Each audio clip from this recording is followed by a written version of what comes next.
Amém. Então é isso aí.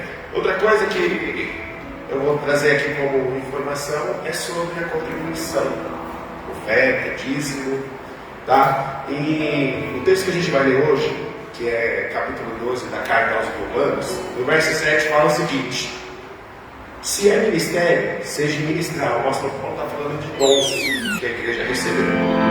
Se é ensinar, haja dedicação ao ensino. Ao que exorta, use esse dom em exortar. O que contribui, façam moderadamente. Então o apóstolo Paulo coloca numa relação de dons a contribuição. O que é isso? É um dom que Deus deu para você. Lembra quando antes você era uma mão fechada, ou pagava R$50 no fardinho de escola? Agora Deus te deu um dom de contribuição para você contribuir com a igreja. Por que é importante contribuir com a igreja? A gente vai ver o apóstolo Paulo falando em 1 Coríntios capítulo 16 assim, ó: quanto à coleta para o povo de Deus, faça como ordenei as igrejas da Galácia. No primeiro dia da semana, cada um de vocês separe a quantia de acordo com a sua renda.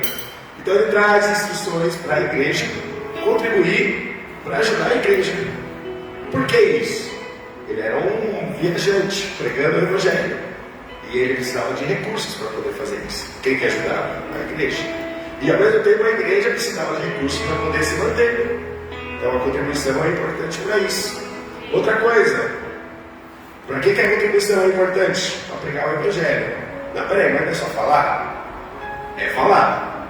Mas, por exemplo, hoje a gente tem uma Bíblia aqui, certo? Hoje ela foi transferida para o celular, mas está aqui. Bíblia. Hoje a gente paga uma Bíblia boa. Eu gosto de Bíblia de estudo.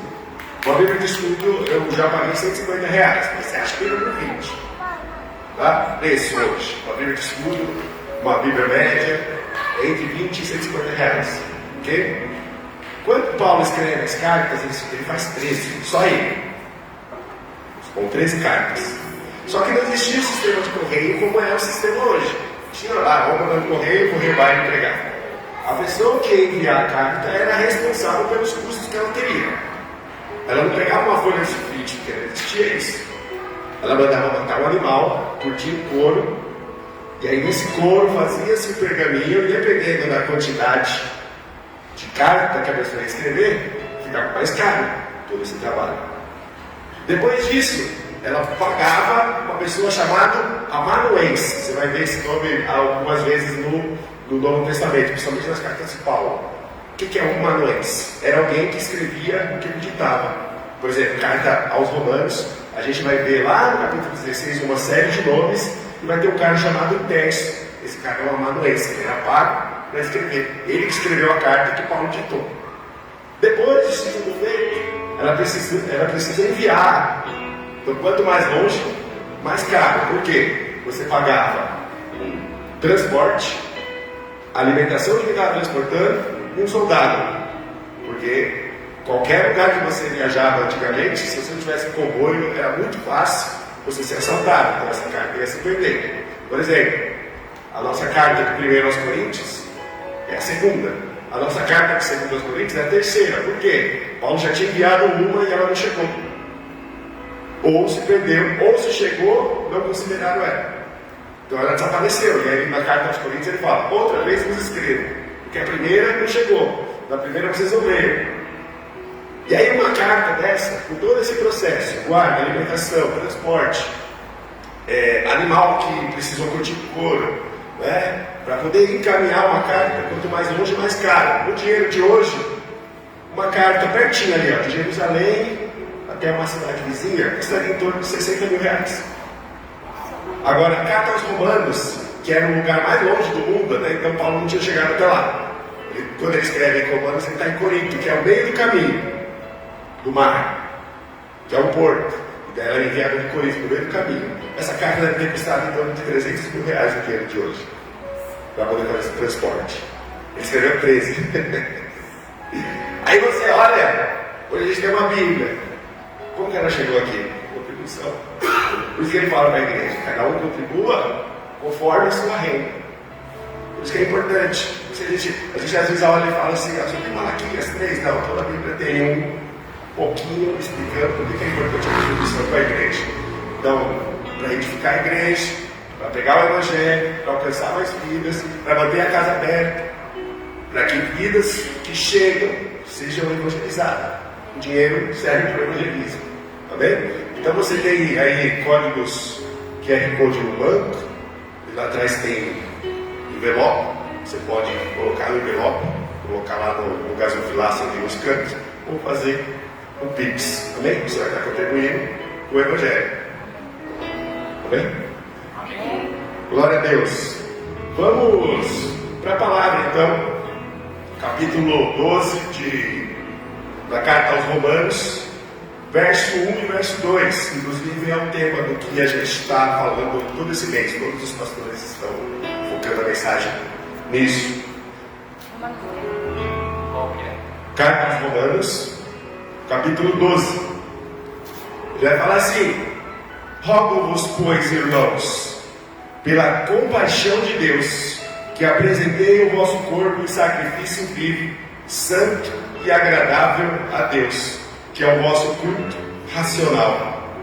Não vos conformeis com este mundo, mas transformai-vos pela renovação do vosso entendimento, para que experimenteis qual seja a boa, agradável e perfeita vontade de Deus.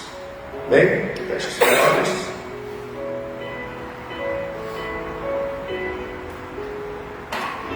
Pai nosso, glorioso, santo e maravilhoso Deus, nós lemos a Tua Palavra e pedimos ao Senhor a direção do Teu Santo Espírito, nos instruindo, abrindo o nosso entendimento, falando conosco, Pai, e nos despertando, Pai, causando essa transformação que a Sua Palavra diz, em nome do Senhor Jesus. Eu peço ao Senhor que conduza esse culto para a Tua glória, a Tua honra, Teu louvor. Amém. Estou um pouquinho rouco, tá? Semana passada peguei uma sinusite, já estou sabendo, mas de vez em quando a voz falha um pouquinho. Mas vamos para a palavra. Romanos capítulo 12, verso 1, verso 2, texto da nossa mensagem. Para a gente interpretar e tirar um pouco do que esse texto está falando, esses dois versículos, que já são muito ricos. Uma palavra nesse versículo vocês vão ver que dá uma ministração. Uma palavrinha ali antes da. A gente vai ver que tem várias aqui. Essa carta aos Romanos, como a gente viu, Paulo escreveu a partir da ilha de Corinto, onde ele estava. Quem leva essa carta é uma moça chamada Febe. A gente vai ver capítulo 16, verso 1. Ele vai falar sobre uma relação de pessoas e casas que ele sabe que existe em Roma, que são igrejas que vão receber essa carta. Vai ver essa moça chamada Febe, a gente vai ver, tá? Ela vai aparecer no capítulo 16. E ele vai falar assim: essa moça é de Cencreia. Cencreia é uma cidade de Corinto, mas uma confirmação de que ele estava lá. Quando ele faz isso, na sua terceira viagem missionária. E a carta aos Romanos, você vai perceber que ela está próximo dos 4 evangelhos. Porque Lucas e Atos é um livro só. Ele só foi separado porque ele vai tratar das viagens em Atos, mas quem escreveu tudo foi Lucas. Ele foi separado para facilitar o nosso entendimento. E a próxima, depois de Atos, é Romanos. Então ela está muito perto dos evangelhos, dos 4 evangelhos. Por quê? Ele é considerado a quinta essência da perfeição de Cristo. O que isso quer dizer? Quando a gente olha para Mateus, a gente vai ver Mateus, judeu, escrevendo para judeus, intensificando a natureza de Cristo como rei. O Messias que vem para reinar. Essa é a descrição que ele faz de Cristo. Quando a gente vai para Marcos vai descrever Jesus como servo. Então você vai ver muitas curas. Muitos textos de Marcos vai estar escrito um pouco diferente dos outros. Por exemplo, e Jesus fitou os olhos, e Jesus foi, e Jesus tocou. São descrições que não vão aparecer de maneira tão constante, porque ele mostra a ação que Jesus está realizando como servo. Depois de Mateus, Marcos, tem Lucas, que apresenta Jesus como um homem perfeito. E para expressar a perfeição deste homem, ele utiliza muitas parábolas. Então quando você vê ele falar assim, parábolas, com certeza está em Lucas. Ok? Todas as parábolas estão em Lucas. As outras tem algumas, mas bem poucas. Mas as parábolas de Jesus, a gente vai encontrar todas elas em Lucas. E o quarto evangelho é João, que vai apresentar o Jesus como o Filho de Deus. Ele enfatiza a divindade de Cristo. Só que aí vem Atos e Romanos, a quinta essência de Cristo. Que essência é essa? A justificação em Cristo. O Cristo que veio para justificar o homem do pecado. O que é justificação?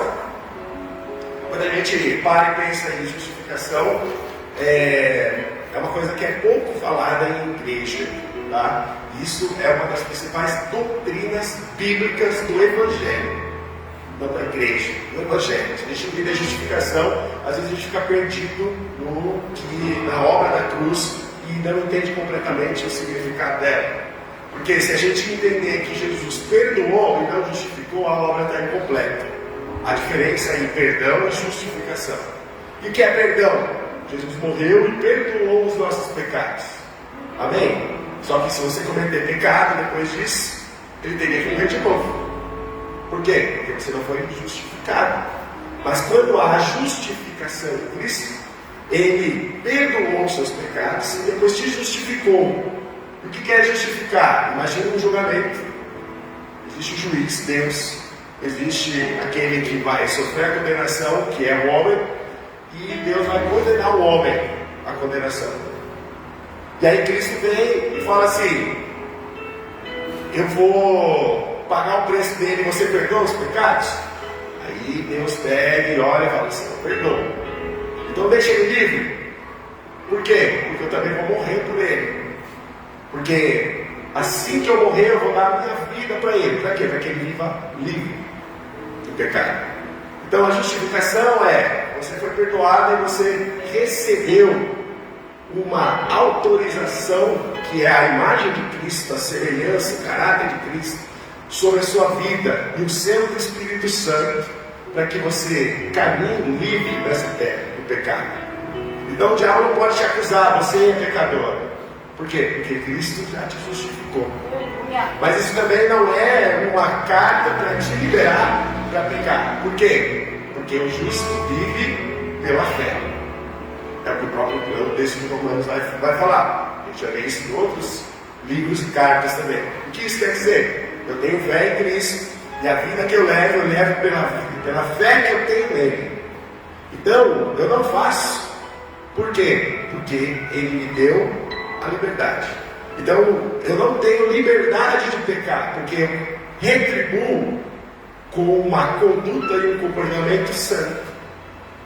Isso não é uma liberdade. Eu estou justificado, então eu posso pecar? Não. Porque ele deu a sua graça.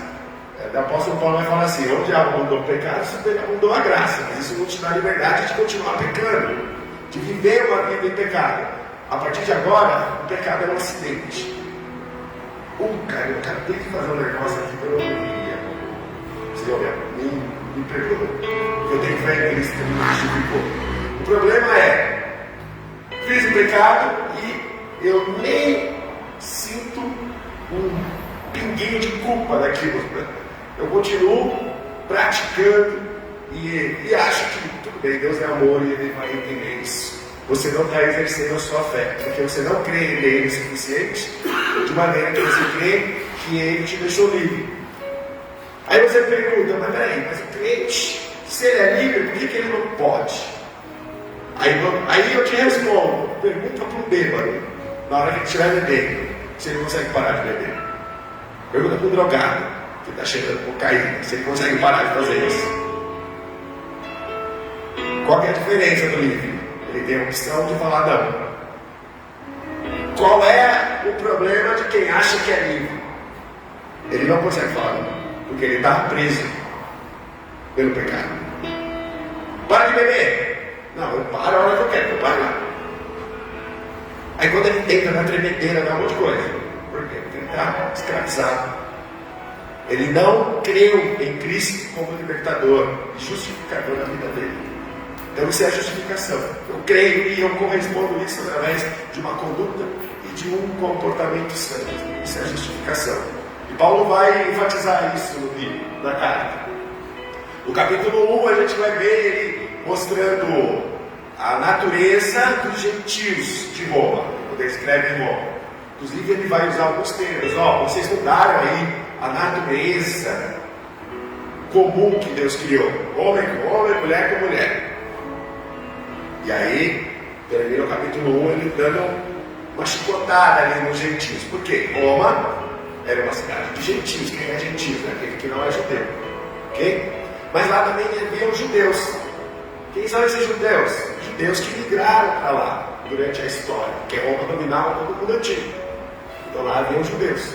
O que acontecia? Esses judeus ainda, apesar de eles acreditarem em Cristo, terem recebido o Evangelho, terem aberto igrejas, deixa eu ver o capítulo 16 de Romano, as igrejas nas casas que o apóstolo Paulo menciona, a gente vai ver que havia judeus e gentios nas mesmas casas. Ou seja, havia pessoas que não eram judias que se converteram. E haviam judeus convertidos. Mas, tanto um quanto o outro ainda estava errando. Por quê? Os gentios continuavam na velha prática.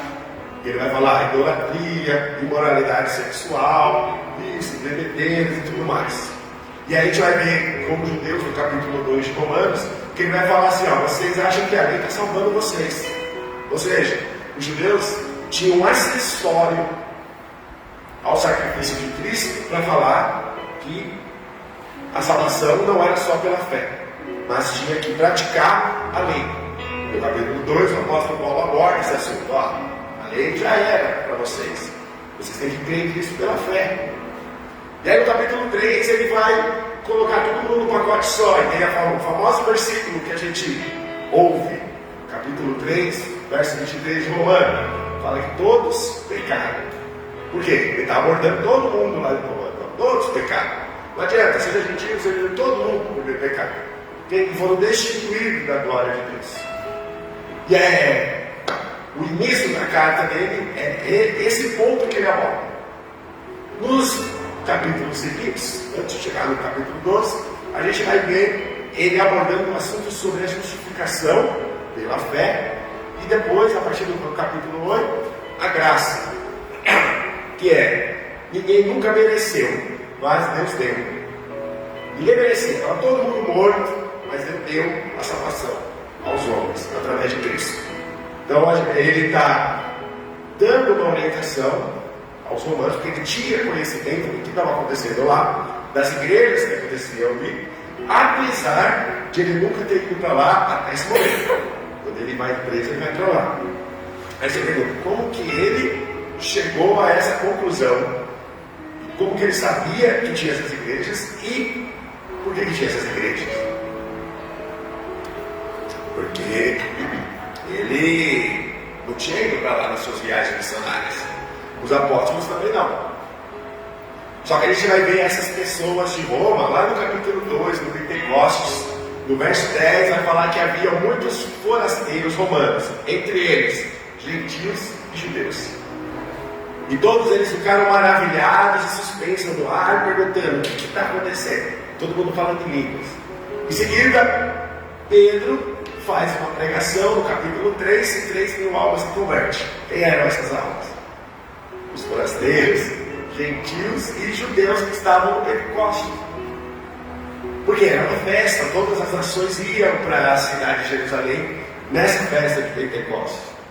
E aí acabava a festa, voltavam para suas casas. E com a pregação de Pedro, esse pessoal voltou para lá. E abriu igreja nas casas. A gente vai ver capítulo 16 de Romanos. Ele está falando com essas pessoas. Como que ele tinha informação disso? No capítulo 18 de Atos, a gente vai encontrar ele conversando com Priscila e Áquila. Quem eram? Judeus de Roma. E eram pessoas que cooperavam muito com ele, faziam rede com ele. E aqui no capítulo 16 ele vai falar assim, também saúdo Priscila e Áquila, que tem uma igreja na casa deles. Então lá no capítulo 16 tem todo mundo que ele saúda de lá, de Roma. E por que ele está escrevendo isso para lá? Porque o plano dele era ir até a Espanha. Aqui em capítulo 11, a gente vai ver ele falando para os romanos. É o seguinte, eu sei que tem casas aí, a igreja está crescendo, e eu espero muito vê-los antes de ir para a Espanha. E eu vou até aí, e daí vocês me enviam. Olha de novo o recurso financeiro. Porque ele já está criando uma aliança com aquele povo, porque a intenção dele era ir para a Espanha. O que era a Espanha nessa época? Era o mundo mais longe que existia. Roma era a capital do mundo. Depois de Roma era a Espanha, que estava do outro lado do mar. E quando o apóstolo Paulo é preso, ele vai para Roma, e a gente vai ver nas cartas da prisão isso acontecer, tá? Mas não é o caso aqui que a gente vai ler agora. Beleza, ele quer fazer essa aliança, quer se aproximar dos cristãos de Roma, para que quando ele chegue lá, ele tenha uma base para que ele chegue para pregar em outra região. E antes disso ele começa com a carta aos Romanos dando instruções. Gentios não pequem, os judeus não precisam da lei, porque Cristo é suficiente. E aí a gente vai ver aqui na carta aos Romanos ele declarando: o justo viverá pela fé. Então essa é a descrição que ele traz. E por que eu falei tudo isso? Porque tem uma palavra que, se a gente não entender toda essa história, a gente não entende o capítulo 12 de Romanos, que começa assim: rogo-vos, pois, pelas misericórdias de Deus. Por quê? Porque quando ele termina o capítulo 11, ele vai começar a falar das misericórdias, que a graça de Deus é a misericórdia, e ele age daquele povo. Ele fala: rogo-vos, pois. Por quê? Porque preste atenção em tudo que eu falei. Eu rogo a vocês isso. Tudo que eu falei do capítulo 1 até o capítulo 11. Rogo-vos, pois. Atenção a essa mensagem. E aí ele vai falar assim: depois que vocês entenderam a teoria, agora eu vou trazer a prática. E aí ele começa: rogo-vos, pois, irmãos, pela compaixão de Deus, que a prática. Apresentei os vossos corpos em sacrifício vivo, santo e agradável a Deus, que é o vosso culto racional. Vamos separar por partes. Rogo-vos a gente já viu. Ele está mandando você prestar atenção em todo o capítulo anterior. 11, 10, 9, 8, 7, 6. Né? O capítulo 1. Lê tudo aquilo lá, e aí você vai entender o capítulo 12. Ele vai falar assim: agora você pratica aquilo lá. Como? Entregando o seu corpo como sacrifício vivo. Parou. Deixa eu ver depois o que é culto racional. Sacrifício vivo. Para a gente entender o sacrifício vivo, a gente tem que entender o sacrifício morto. E onde a gente vai encontrar isso? Levítico, capítulo 20. A gente vai ver a instrução de Deus ao sacerdote ao trabalhar os sacrifícios na hora de iniciar o culto. O que acontece? No Antigo Testamento, o culto era trazer o sacrifício, colocar diante do sacerdote. O sacerdote fazia a avaliação do sacrifício para ver se ele era aceito diante de Deus. E aí sacrificava e queimava. E aí o sangue era aspergido. E aí tinha todo o ritual. Ou seja, na pessoa, no tabernáculo, lá dentro da tenda onde estava a arca. E lá no meio da arca Deus falava com o sacerdote.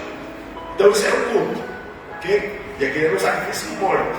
E a característica do capítulo 20 de Levítico, verso 20 ao 22, você vai ver ele falando assim: ó, o sacrifício, quando chegar o sacerdote, ele tem que avaliar se ele não tem verruga, não tem sarna, ele precisa ver se ele não é manco ou aleijado, e também se não é cego. Aí, se ele não tiver essas características, então ele é perfeito, pode sacrificar, senão ele é rejeitado. Esse era o culto. E aí, o sacrifício que era aceito era sacrificado no altar, o sangue era derramado, era colocado na lenha, queimado, e a Bíblia fala que aquilo subia como cheiro suave a Deus. Esse era o sacrifício morto. Aí o apóstolo Paulo, judeu de nascença, fala o seguinte: agora você se apresenta como sacrifício vivo. Qual a característica do sacrifício vivo? O morto não podia ter defeito, o vivo também não. Isso aponta para uma santidade. Por quê? Porque nós estamos vivos em Cristo. Ele nos transformou em uma nova criatura. E essa nova vida que eu vivo em Cristo, agora eu vivo a Deus. Esse é o sacrifício vivo. E por que eu sou perfeito diante de Deus? Porque o sangue de Jesus me cobre. Quando Deus olha para você, Ele olha a marca de Cristo. Ele olha você. Porque nós recebemos a marca de Cristo pela fé. E o sacrifício vivo fala de alguém que não pode ser cego, porque o morto não podia ser, senão não ia servir. E o que é uma pessoa cega? É um religioso. Ele olha tudo de uma forma distorcida. Ele não entende a vida do outro. Por causa da religiosidade, ele tem uma forma de enquadrar. Eu não vou falar julgar, porque a Bíblia permite o julgamento desde que isso seja feito conforme a palavra. Só que o religioso, ele não usa a palavra, ele usa o achismo dele para poder criar um padrão de julgamento. Então ele está certo.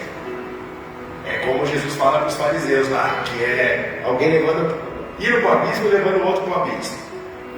Esse é o sacrifício morto. Ele não diz certo, o sacrifício vivo também não pode ser levado pela religiosidade. Eu acho, vamos ver aqui na Bíblia, onde você viu isso aí. Esse é o sacrifício vivo, ele sabe ler, porque ele não é cego. O sacrifício morto, ele está cego e ele cria padrões de julgamento fora da Bíblia para poder definir o que é certo e o que é errado.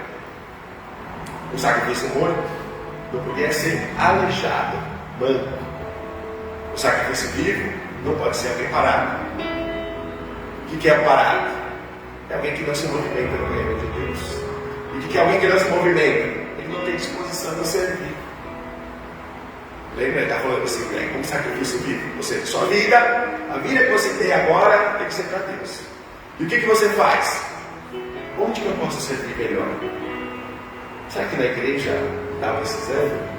Será que no diaconato? Será que no louvor? Será que na escola do ministério infantil? Então, como que eu posso servir a Deus? Vou contar uma história para vocês. Alguém que um dia foi da igreja, me encontrou. E aí ele pegou e falou a seguinte frase: lá os líderes são muito parados. Eu acho a liderança muito fraca. Mas sabe o que eu respondi? Você não pode falar nada porque você não participa. Você participa lá da igreja? Não. Você não participa na nossa, não participa na sua e ainda quer dar uma opinião em algo que você não faz. Religioso e aleijado. É isso. A pessoa ela joga uma crítica porque no padrão dela ninguém está fazendo, mas como ela não participa, ela não sabe o que está acontecendo. E o aleijado é exatamente esse cara, ou a cara, né? Essa pessoa que olha tudo e fala assim: a igreja não é muito boa, porque ninguém faz nada. Se compromete a participar de um dos ministérios, aí você vai ver o que está precisando. E eu gosto de falar muitas vezes o seguinte: quando a gente olha o problema, é aquilo que Deus está mostrando para você fazer. Ele te deu um dom para isso. Então você consegue identificar. Não, está faltando um negócio ali. O que ninguém faz? É porque você está fazendo. Tem muita coisa para poder fazer. Então, o aleijado, o sacrifício aleijado é esse. Ele não se movimenta. Agora, o sacrifício vivo, ele se entrega. O que precisa? Como que eu posso ajudar? Como que eu posso me doar aí nessa situação? Aí o terceiro ponto do sacrifício morto, ele não podia ter sarna, ele não podia ter verrugas, ele não podia ter manchas na pele. Todas as doenças, no capítulo 13 de Levítico, estão associadas a uma coisa só: lepra. E a lepra é algo que causa insensibilidade. Vocês já entenderam? Um cego, um manco e um insensível. Esse não é o padrão de sacrifício vivo que Deus quer. O único que Ele aceita é aquele que entrega a sua vida. Olha a conversa de Jesus com Pedro. Pedro, tu me amas? Amo. Então, os meus cordeiros. Pedro, tu me amas? Amo. Então, apacenta as minhas ovelhas. Pedro, você me ama? Apacenta os sapos. E Pedro se entristeceu, Deus não fala. Por quê? Primeira pergunta de Jesus para Pedro: Pedro, você me ama ágape? O que é um ágape? É um amor sacrificial que se entrega. E aí Pedro responde: claro, porque eu sou seu amigo. Ele usa o amor fiel para responder. O amor philos, no grego, que significa amor de amigo. Segunda pergunta de Jesus: Pedro, você me ama ágape? Claro, Senhor. Eu sou seu amigo. Eu te amo, filhos. Aí Jesus fala: você apacenta os cordeiros, já que você é meu amigo. Na terceira pergunta, Jesus muda o verbo: Pedro, você me ama como meu amigo? porque eu morri pelos meus amigos. Aí Pedro se entristece porque ele viu que até então ele não tinha entregue a sua vida completamente ao ministério que Jesus tinha chamado. Aí Jesus fala: talvez hoje você não entenda, mas vai chegar um dia que vão te pegar pela mão, vão levar você e você não vai falar nada. Por quê? Porque Jesus falava isso para dizer que tipo de morte Pedro morreria. Que isso aponta alguém que aprendeu a servir, doando a sua própria vida pelo ministério de Cristo. Quando eu falo ministério, a gente às vezes associa tudo à igreja. A igreja é só uma parte. O ministério é o dom, o chamado que Deus deu para a sua vida. O que é? Pregar o Evangelho. Capítulo 28 de Mateus, ele fala: ide por todo mundo. Para quem? Não, todo mundo. Todo mundo vai lá, conheceu a Cristo, recebeu a Cristo, prega o Evangelho. Ensina, batiza e prega. É todo mundo. Você faz parte da igreja de Cristo, não da igreja comunidade. Você tem fé em Cristo, então você tem esse chamado. E esse chamado vai custar a sua vida. Só que o sacrifício vivo, às vezes, quer tirar um pouco o corpo fora. E na verdade a gente vai perder alguma coisa quando a gente escolhe servir a Deus. Às vezes a gente perde amizades que hoje não servem mais. Às vezes a gente perde emprego, perde pessoas, né? Então, tem coisas que vai atrapalhar a sua chamada. Deus tira, porque Ele tem o controle de tudo. E o chamado, ele é maior que a nossa própria vida. Bem, o sacrifício vivo é isso. Alguém que se dedica, que se entrega, que está disposto a fazer a obra de Cristo na evangelização, na pregação da palavra, na exortação, no cuidado, no amor, na misericórdia e transferindo também essa graça que recebeu. Não merecia, mas recebeu. E agora vai mandar para outros que também não merecem, que vão receber. E assim funciona o Evangelho. E a gente vai usar isso como? A igreja, os grupos, o evangelismo, o pessoal que fica na porta. Todo mundo faz parte do corpo, todo mundo recebeu o dom, todo mundo se movimenta com o corpo. O pé empurra a perna, que empurra a coluna, que empurra o ombro, que empurra o corpo todo. E aí um vai caminhando e vai levando todo mundo. Você pode ver um pé sozinho por aí, mas você pode ver o corpo. Pode estar com a muleta, mas está andando. Agora o pé não. O pé morre. Aí a pessoa fala assim: eu não preciso ir para a igreja, porque Deus está numa condição. Não, você precisa participar do corpo, senão você não tem vida. É necessária a igreja. Por isso que Deus instituiu a igreja, para que o corpo manifeste a vida. E essa manifestação da vida é através do sacrifício vivo. Você não precisa morrer se matando, mas você precisa entregar alguma coisa para que o Evangelho de Deus, o Evangelho de Cristo, seja anunciado em toda a terra. Amém? E ele vai chamar isso de quê? De culto racional. Mas que bagulho louco. Como assim? Agora a minha vida não é mais minha e eu vou perder alguma coisa para viver o Evangelho, e isso é racional. A reino de Deus é de muita cabeça. E na verdade a mesma palavra usada para racional é espiritual. O que é isso? Eu sei, eu quero, eu faço, eu vou, estou disposto. Eu sei que tudo vai acontecer, mas eu vou fazer. Isso é o culto racional. Eu estou fazendo não porque eu sinto, mas porque eu preciso. Porque eu sei que preciso. Porque é necessário que seja feito. É racional. A pessoa pensa, medita, analisa e age. Não fica esperando um sentimento. Acho que vocês já ouviram pessoas assim: eu não senti de Deus trabalhar no ministério, eu vou esperar sentir. Um coração enganoso, né? Não é? Mas olha para a palavra, vê o que Deus já falou sobre isso. Ele já chamou, Jesus já chamou, já te deu dom, já deu talento, já deu o Espírito Santo. O que mais precisa? Né? A gente tem o Espírito Santo, Ele que nos conduz nessa caminhada aí, não é nada que eu faço, não. Né? E aí eu vou me aperfeiçoar para que Ele utilize mais. Então tem uns que vai fazer teologia, tem uns que vai estudar mais música, tem uns que vai aprender mais sobre o ministério infantil, e por aí vai. Vai ler um livro, ler da Bíblia, para poder acrescentar conhecimento. Tudo isso é um aperfeiçoamento para você entregar o melhor, porque culto. Aí, vamos virar uma chave. Isso já vai falar de todos os cultos aqui esse mês. A gente não vem para cá para receber algo. Eu vou para a igreja hoje porque eu vou receber uma bênção, não. Você vem aqui para entregar. Você não vai receber nada, porque Cristo já liberou tudo na cruz. E a sua resposta é: eu vou no culto hoje, eu vou louvar da melhor forma. Eu quero ouvir qual é a mensagem para a minha vida, para que lá fora eu viva. Isso é racional, isso é culto. É o lugar que você vem e entrega para Deus, porque Ele é merecedor, né?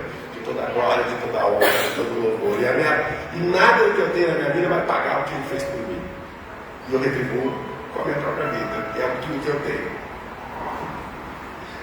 Verso 2: e não vos conformeis com este mundo, mas transformai-vos pela renovação do vosso entendimento. Não vos conformeis. Eu não preciso explicar a palavra aqui na uma pregação, mas eu vou resumir. Não vos conformeis. Palavra grega utilizada para conforme, sistemático. Parece uma palavra que a gente conhece no português, esquema. É a mesma palavra que dá origem para esquema. O que é isso? Não vos conformeis com esse esquema. E ele está olhando assim: mundo, a palavra aqui é século, é tempo. Não conformeis com esse tempo. Qual o tempo? Que a gente está vivendo. Vocês não podem se conformar com o sistema deste tempo. É uma forma. A gente não pode se enquadrar nela. A gente não cabe nela. É a forma do tempo do mundo hoje. E a gente vai encontrar uma referência boa sobre isso. Apocalipse capítulo 13. A gente tem até uma aula sobre isso. A besta que sobe do mar e a besta que sobe da terra. A besta que sobe do mar, com cabeças, chifres, que são coroas, isso mostra um reino, ou vários reis, um governo, quando a gente fala de reino. E ela sobe do mar. O que é mar, gente? Mar de pessoas. A Bíblia, quando se referencia a mar, nunca tem uma conotação boa.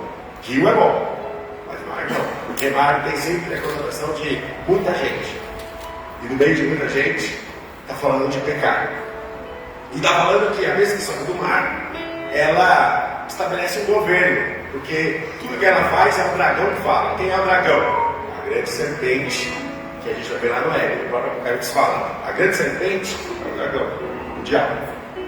E esse governo que sobe, ele tem um controle dado pelo diabo. A besta que sobe do mar. Um governo criando um sistema. Quer ver? Como a gente vai ver isso? Eu não sou tão velho assim, eu tenho 21, mas quando eu era criança, eu lembro que quem fumava maconha, por exemplo, a gente não via. Ele sentia o cheiro, meu pai falava assim: entra pra dentro que tem alguém fumando maconha. E o cheiro assim na rua. Alguém estava escondido em algum lugar. Agora você entra na rua e você vê. E a polícia não paga mais. E outras coisas esquisitas que hoje até a lei defende. Quer ver um negócio que está na moda? Bebê de corda. Estão vendo isso na época acontecendo?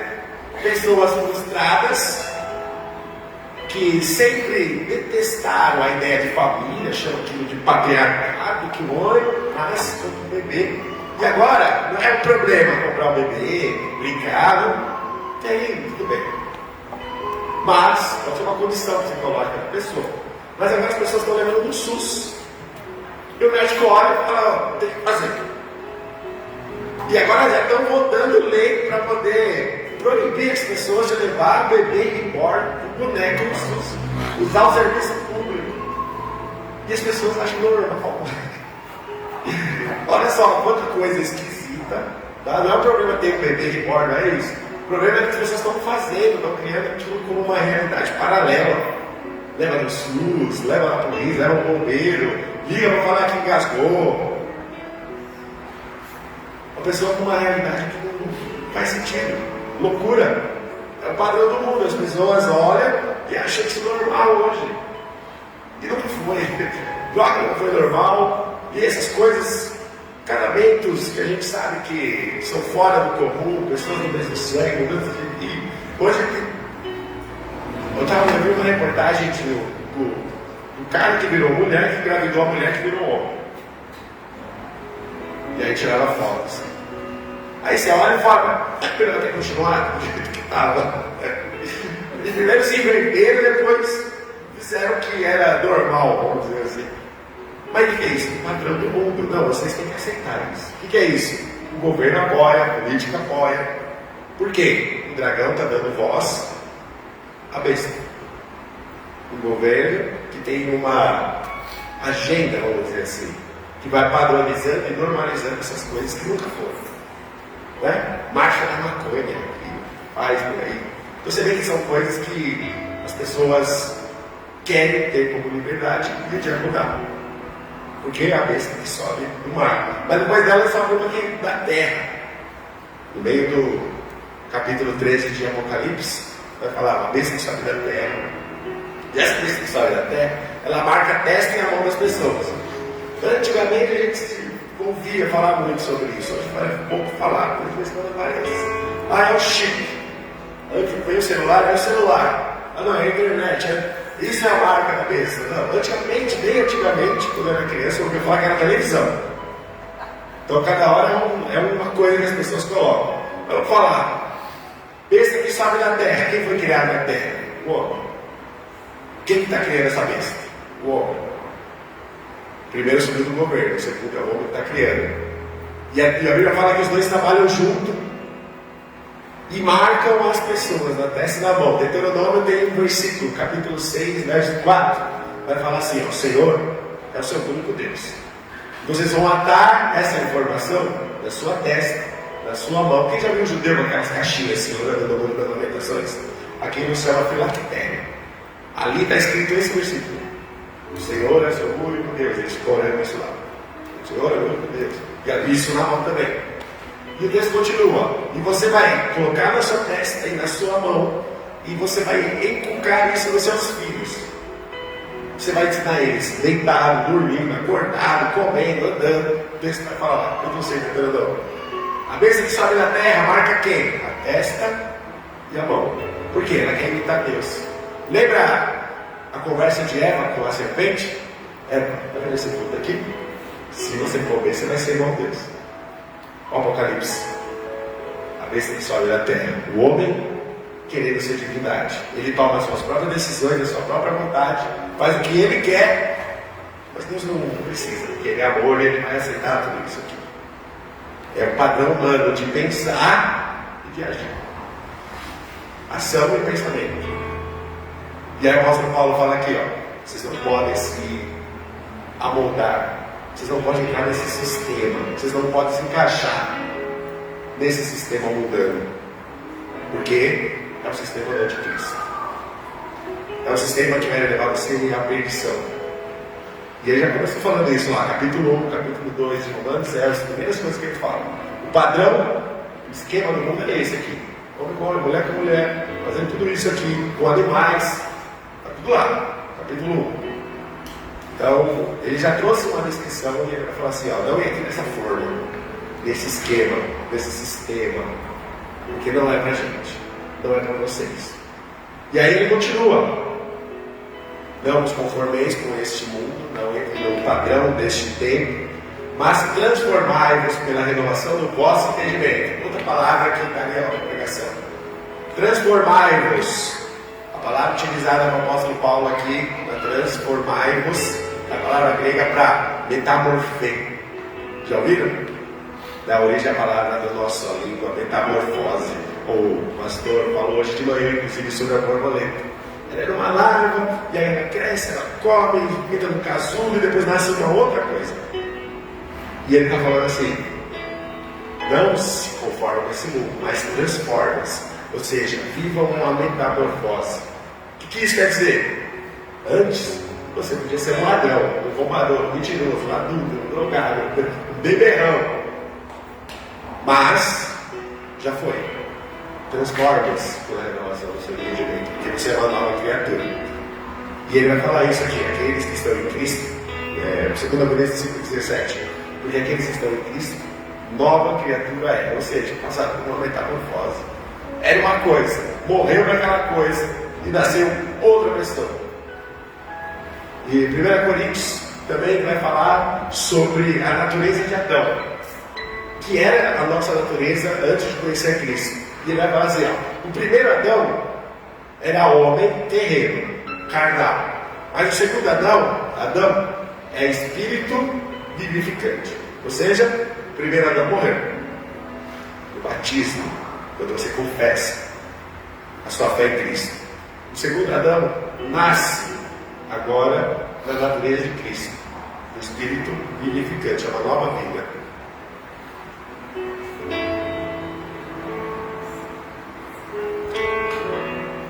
Então a nossa natureza carnal já foi, nós vivemos uma nova vida em Cristo e passamos a viver essa nova etapa, passamos por essa metamorfose. Então o cara que rouba, não rouba mais.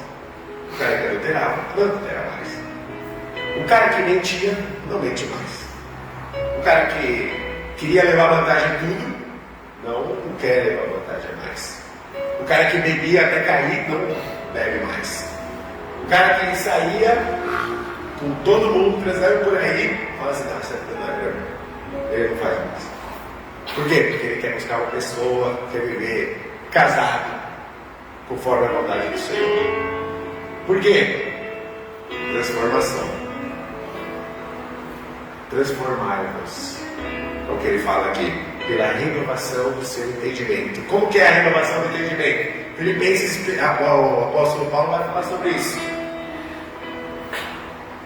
Filipenses, ele vai dizer assim algo. Irmãos, a última coisa, 4:5, que eu tenho para falar para vocês é o seguinte: tudo que é bom, tudo que é amável, tudo que é agradável, tudo que exalta a Deus, nisso vocês pensarem. Você quer ter uma vida boa? Pense nas coisas boas. Transformação de entendimento. Você já foi transformado no caráter, no corpo. Agora, para ter transformado no pensamento, a gente tem que mudar o seu pensamento. Veio um pensamento ruim. A minha esposa falava assim quando ela se converteu: mas como que eu estou com raiva de uma pessoa e vou falar assim, o abençoado? Eu estou com vontade de xingar. Também fala. Por quê? Porque esse é mudança de pensamento. Ela fala, a gente acabou de se converter, ela falava assim, eu estou com vontade de xingar o cara. Eu falo assim, ó abençoado. Não, mas eu estou com vontade. Você fala, você vai mudar isso. Aí outro dia a gente estava conversando aqui e ela falou assim, eu não penso mais do jeito que eu pensava. Agora quando eu penso na pessoa, eu olho com misericórdia. Que é o olhar que a gente precisa ter. Antes a gente tinha vontade, mas né? Porque a carne e o espírito militam, né? Gálatas capítulo 5, vai ter lá as obras da carne e o fruto do espírito. E a gente tem que sempre lembrar que tem longanimidade para a gente praticar, mansidão, domínio próprio, paz, amor. E o apóstolo Paulo inclusive fala que todas essas coisas não tem erro. Pode fazer à vontade. Ninguém vai te julgar. Ninguém vai ser condenado. E por quê? Para a gente entrar na nossa parte final aqui. Essa renovação de entendimento. Ele vai finalizar. Para que experimenteis qual seja a boa, agradável e perfeita vontade de Deus. Olha só. Existe uma vontade de Deus revelada na palavra. A gente aprende, a gente vem no culto, a gente pratica, a gente pensa, a gente medita. Mas existe uma que só vai ser revelada a partir do momento que você entrega a sua vida como sacrifício vivo. E essa vida como sacrifício vivo, ela tem uma mente transformada, passou por uma renovação de entendimento, não está em batalha no padrão mudando, e Deus olha aquilo e fala assim, bem no sacrifício que era feito, o cheiro era suave, e aí ele olha e fala assim, esse é o caráter de Cristo, esse é o perfume de Cristo, o sacrifício vivo está exalando. E aí você cria um relacionamento mais íntimo, mais próximo, e Deus revela a sua vontade secreta. Uma vontade secreta para cada um, individual. Algo que você vai viver, uma experiência que só você vai ter com Deus. Uma época, testemunho, da minha vida, 2013, eu me desviei. E falei assim, agora eu vou trabalhar. Trabalhei muito tempo na igreja e não tive nada. Era o meu pensamento. Aí eu trabalhar e ganhei dinheiro com isso, ganhei empresa. Aí chegou um dia, o Espírito Santo falou assim, chega, né? Você quer que eu destrua você ou destrua sua empresa? Qual que você prefere? Aí eu falei, nenhum.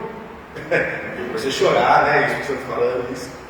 Beleza. Passou um ano e o Espírito Santo falou assim, você achou que você ia ter essa empresa para sempre? Agora eu não quero mais que você tenha. Se desfaça dela aí, não sei como você vai fazer. E aí, eu entreguei. Então aquilo que foi o motivo que eu me desviei, um dia ele chegou e falou, chega. Opa, peraí, chega mesmo, porque eu tô muito fora. Aí ele tratou outras coisas. E a partir do momento que eu tomei essa decisão, ele começou a trazer vontades secretas que eu nunca tinha ouvido de Deus. Experiências sobrenaturais que eu nunca havia tido.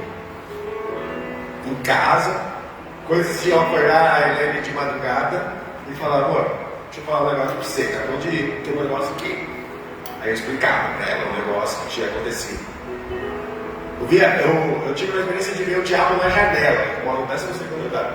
Ele estava na minha janela, assim. Eu falei, amor, fecha a janela. Aí, fechava a janela, quando eu olhava, ela estava aberta. Aí o Espírito Santo falou, sabe o que ele está olhando aí? Porque ele está esperando uma brecha. Você pode fechar na porta. Isso foi uma experiência que ele teve comigo. Ele falou assim, o chamado que eu estou tendo para você vai exigir que você abra mão de muitas coisas. Ele começou a falar coisas que poderiam para outra pessoa ser normal. E aí, o que é aquilo ali? Ele falou assim, aquilo ali está esperando uma brecha.